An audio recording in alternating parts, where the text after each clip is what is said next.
अब देखो ये क्वेश्चन इसका लास्ट क्वेश्चन है, मतलब एनसीईआरटी 13.4 फाइनली हमने कंप्लीट कर ली है मतलब करने वाले हैं, ठीक है। अब देखो इस क्वेश्चन में क्या लिखा है, suppose that 2 cards are drawn at random, 2 card निकाले जा रहे हैं। अच्छा कार्ड कितने होते हैं, टोटल हमारे पास 52 कार्ड्स होते हैं भाई, ठीक है।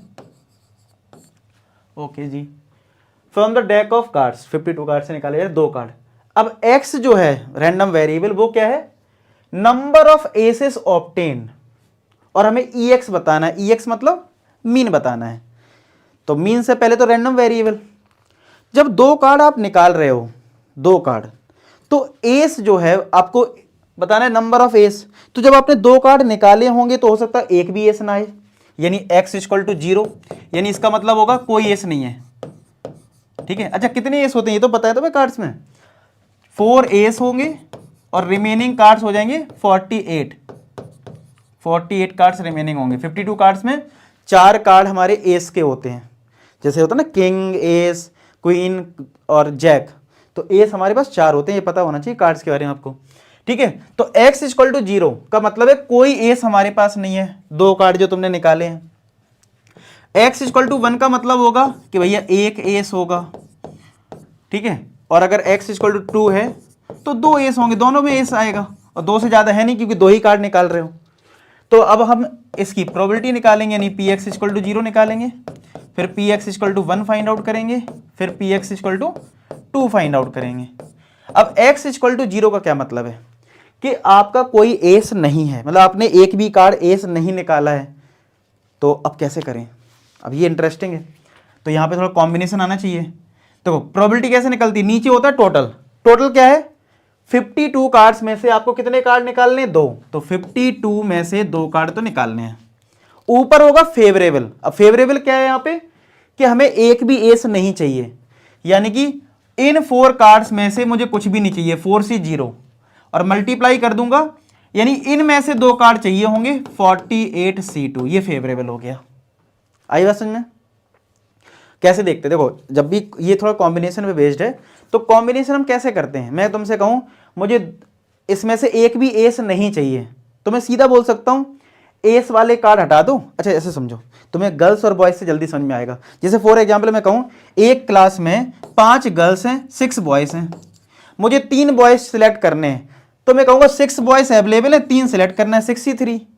मैं ऐसा भी तो हो सकता हूँ मल्टीप्लाई में 5C0, मुझे एक भी गर्ल नहीं चाहिए, तो वैसे ही तो हो गया कि भैया एस तो चाहिए नहीं था, तो एस है कितने 4C0 हो गया, रिमेनिंग कितने बचे 48C2। आया समझ में, चलो बात समझ आ गई, बहुत बढ़िया।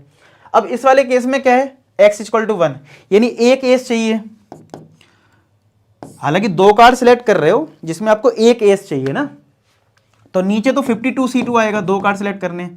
अब यहां पे इस वाले केस में एक एस चाहिए आपको, तो 4 में से एक कार्ड तो एस निकाल लो, लेकिन आपको टोटल 2 कार्ड निकालने हैं तो मल्टीप्लाई लगा लो, रिमेनिंग एक कार्ड कहां से निकाल लो 48 से, तो 48C1, ठीक है। फिर ऐसी अब यहाँ पे 52C2, इस बार हमें दोनों एस चाहिए, कहां से 4 हमारे पास एस है 4C2, तो यानी रिमेनिंग 48 से हमें कोई कार्ड नहीं चाहिए क्योंकि 2 कार्ड ऑलरेडी निकल चुके हैं, ठीक है।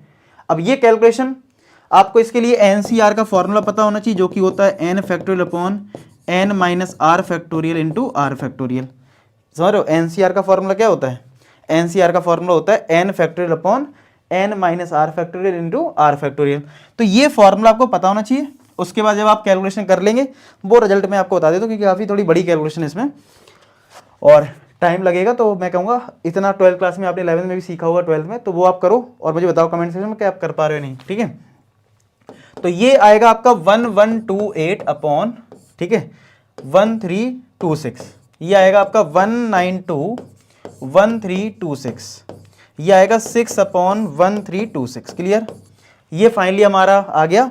अब हम एक टेबल बना लेते हैं जिसमें हम प्रोबेबिलिटी डिस्ट्रीब्यूशन को बता देते हैं। x हमारा 0 1 2, यहाँ पे इसकी प्रोबेबिलिटी लिख देते हैं। 0 पे क्या है 1128 अपॉन 1326, 192 अपॉन 1326, 6 अपॉन 1326 लिख दिया। अब इसका मीन निकाल लेते हैं। मीन क्या है, मीन हमारा होता है summation of x P x, ठीक है। तो यानी 0 into this, 0 into 1128 upon 1326 plus 1 into 192/1326 plus 2 into 6/1326। अब ये सॉल्व यार तुम लोग कर लेना, ये सॉल्व करके आएगा 2/13। कितना आएगा?